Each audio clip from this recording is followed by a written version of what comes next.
Mike Sullivan will be the next head coach of the New York Rangers. Our Emily Kaplan, Kevin Weeks say they are in advanced talks to make Sullivan the next head coach. Sullivan, the new head coach. I did try to do this in the first little before the game, but actually be probably going to use this as a clip for the channel because why the hell not? So tell me, how do you feel about Sullivan being the new head coach of the New York Rangers? It's a great move. I think a lot of fans, because I had season tickets at the time that he was an assistant coach, and then he left. A lot of the fans, we were very, very upset when he didn't become the head coach for us, and he moved on to Pittsburgh, I believe, from there.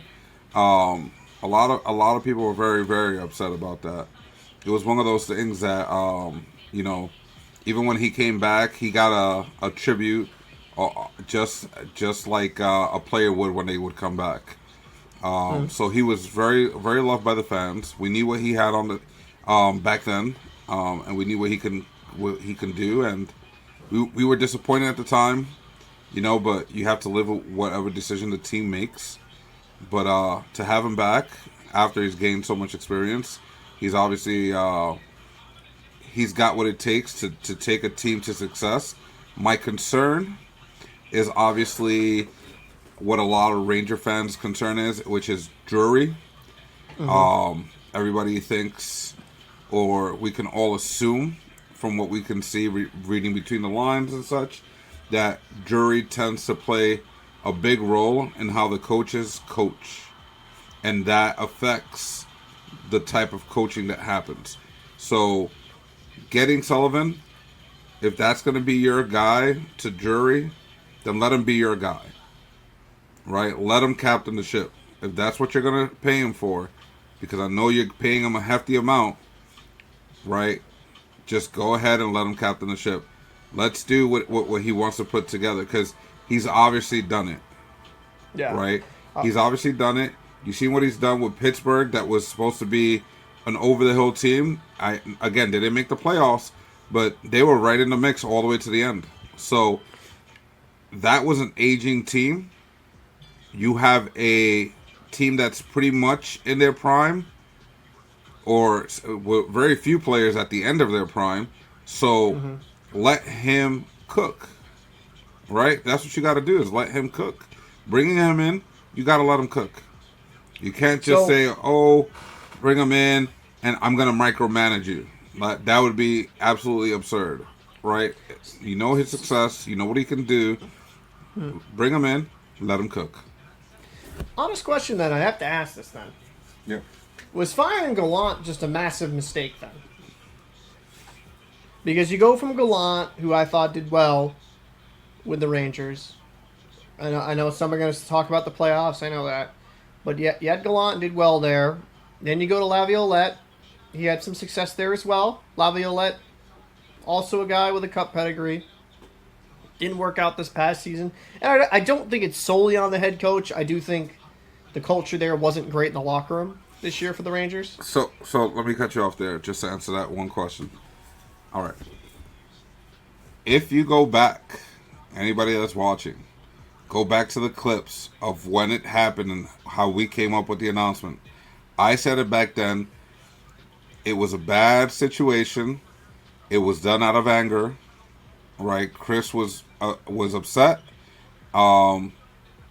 because they had come across. They said some words to each other, and it was more of a like, all right, I don't want to work with you anymore, so I'm gonna just let you go. It really wasn't like a, oh my God, you're doing horrible. And no, obviously there was things that need to be fixed, and I'm pretty sure Gallant said, hey, I want to fix this stuff. I need you to let me do this or whatever. And Drury was said no. And that led to the words being said. And by the end of the season, they were like, all right, we got to let you go. Obviously Drury's going to win that battle every time. He's a GM. All right, so was it a mistake? I absolutely think so. I said it back then. I'll say it now. I didn't think that he deserved to go at that point. I don't think he did anything that deserved him leaving, right? But again, it wasn't about his performance at that point when they let him go. It was about the altercation between him and Drury. the reason that he was let go. So, yes, it was a mistake.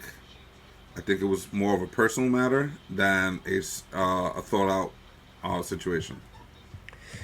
So this is kind of my take on it. If I'm being honest with you, I thought it was a mistake at the time. We both did. I think it's Laviolette. I thought was kind of a downgrade. Like, oh yeah, we said that from Gallant, and now you're going to Mike Sullivan, and he has his own levels of success. He won a cup in 16 and 17 with the Penguins, but it's been some years now. I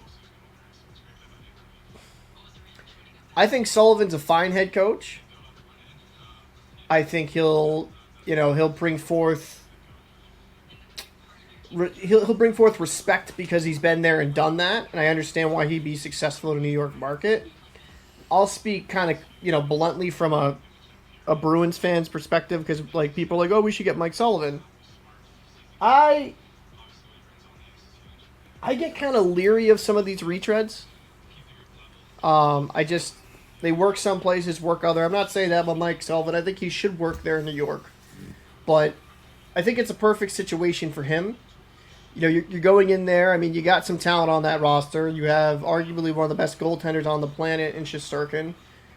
But Sullivan alone isn't going to fix that roster. And he can, scheme things up, probably get a better performance out of certain players. But I do think the Rangers still need to make some, not a massive overhaul, but a little bit of an overhaul and bring some new faces in and some fresh blood. Because for whatever reason, and I think you'll agree with me, like, I didn't expect the Rangers to just fall off the wagon as bad as they did. Mm-hmm. I know there was injuries, I know there was other things going on, but you saw some players kind of regress and then kind of come back to the mean during the season. I think the Rangers are far better than what they played last season. All right, so two things to what you just said before you continue, right? Let me go with the last one first, which was the players and the situation of last season. I think that Laviolette lost the team midway through the season when Drury made the Trouba trade, or even before the season started when they did the whole waiving Goudreau, right? I think that's kind of what started the downfall of trust between the players and the coach, right? Because even if the coach was trying to keep him and hold him there or whatever, obviously he didn't. Right. So it's like, why listen to you? You're not the guy who's going to make the final say. Right. You know what I mean? So you take away the power from the head coach, he's obviously going to fail no maher what you do. It's just not going to work, right? So I think with that's what led to their downfall this past season. Again, that's why I said, if you're bringing in Sullivan, you got to let him cook. You got to let him do his thing, right?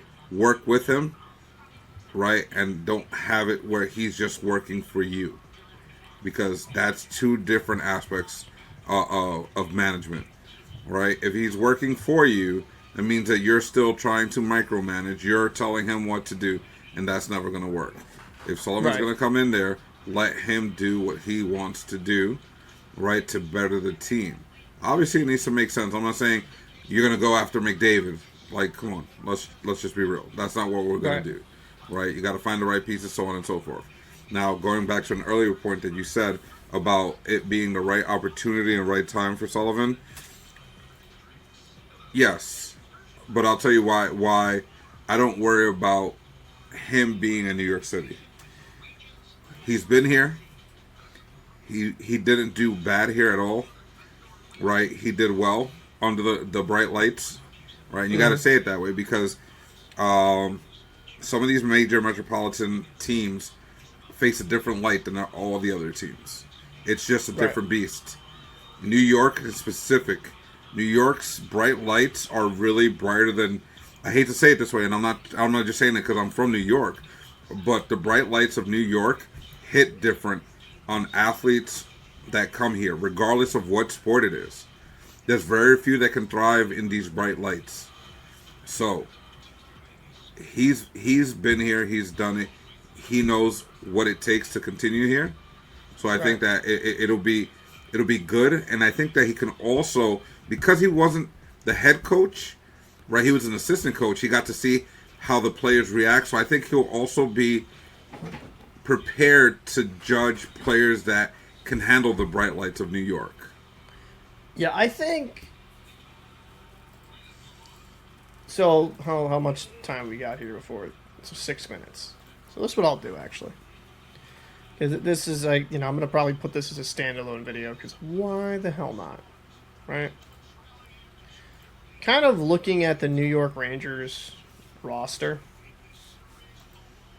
Mm-hmm. You can't deny the talent. You have Panarin, good player. I mean, some people, he disappears in the playoffs, but he's a good player. Trocheck, he's been great for the Rangers, in my opinion. Lafreniere, 45 points, 82 games played. Not bad, but you're hoping he takes another step. Chris Kreider had a rough year for the most part. So you're hoping maybe he can kind of turn things around. JT Miller, you got him. 70 points, 72 games played. You're hoping he has a full healthy season. Obviously, a younger player here. But then you got Zibanejad. Well, this is weird how they put it, right here. 62 points. Cooley, 45. I think there's enough talent upside, like up and down the lineup for the Rangers. Like, they're not, in my opinion, like the most explosive offense in the Eastern Conference or the NHL.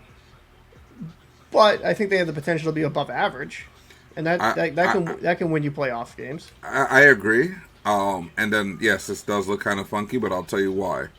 It looks funky because they're holding people to their true positions, their first positions, right? Where Zibanejad would fit into that line with JT Miller, which is one of the things that they were doing. Perreault would then fall down. Brzezinski would go into the center role. Right, and that would be kind of like your third line would be Brzezinski centering Cooley and Perreault, who in the playoff hunt, showed that he's got something in the tank. It's almost like not as effective as Chris Kreider when he first came in from Boston, right? But he showed some light where you were like, okay, you know what? Maybe he can do something, right? Given an actual season like of preparation and everything else, like get him in there and get him some games. I think that he'll probably most likely start off in the AHL at the beginning of the season, right? So that third line will have a fluctuation of somebody on the right hand side. But Brzezinski and Will Cooley, man, what seasons they had this year. That was a breakout season for both of them, in my opinion. Because although Cooley's numbers are great, Brzezinski's are pretty good, especially for only playing 51 games.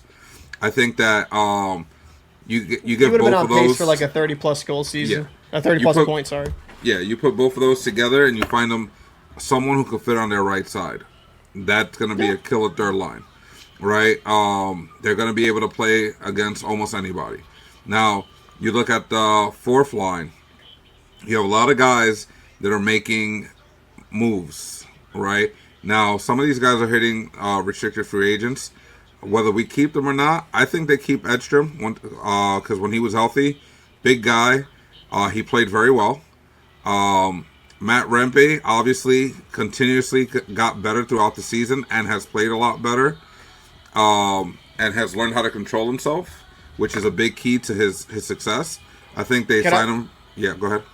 Can I say one thing? And this because I'm just being honest. I think Matt Rempe gets a bad rep in some regards. Now, he does take some stupid penalties. I'm not going to deny that, but he's still young, and I think he's like we've had this conversation off air. He's still learning how to play with that size. He's just going to turn 22 years old. Yep. I think personally, do I think he's ever going to be a guy like a Tage Thompson that big scoring 40, 50 goals? No. But I think you've got a quality depth player here that could be a good bottom six guy for the foreseeable future. But go ahead, sorry. Yeah, no. I absolutely agree. I think him, Edstrom, and then once you added like Carrick in the mix, because I think Carrick was playing on the third line beginning of the season, and Brzezinski was playing with them too.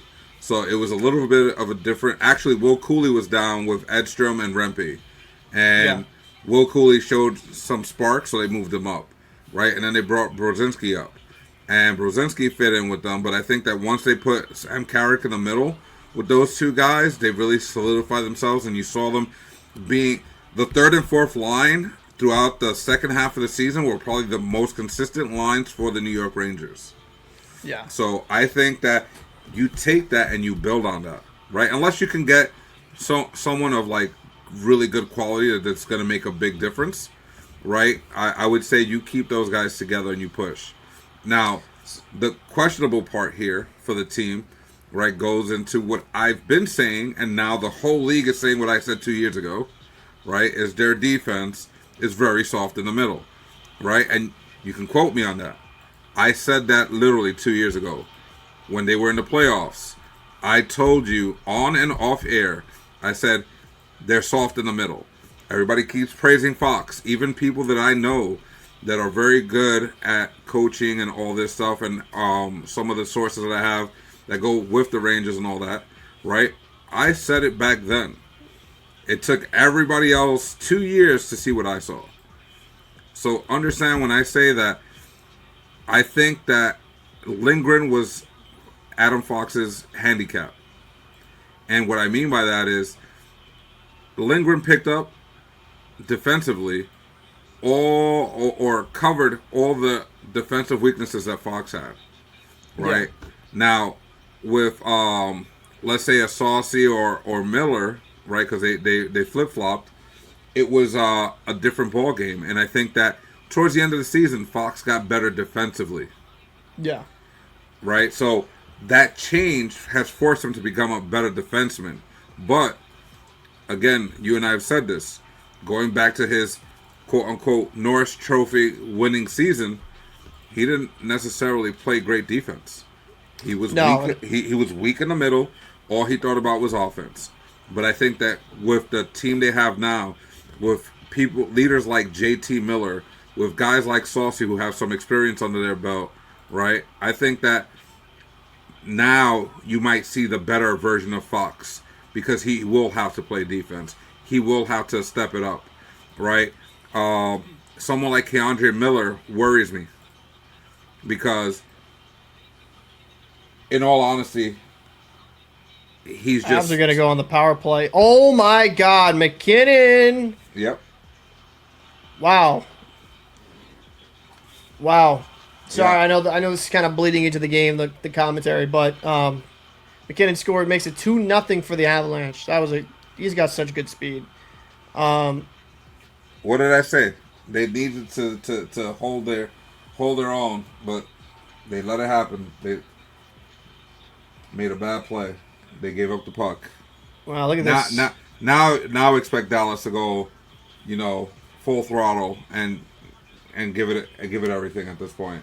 Andre got caught cheating off that short side, though. That should have been a save. You can't let that in. I mean, it's hard. I mean, McKinnon's coming down with speed. No. I just watched the replay. You'll see in a second. He thought it was going higher, and oh yeah, you're right. He put his body up a little bit, and it hit the bottom of his blocker and went in. Unfortunate, man. That's tough.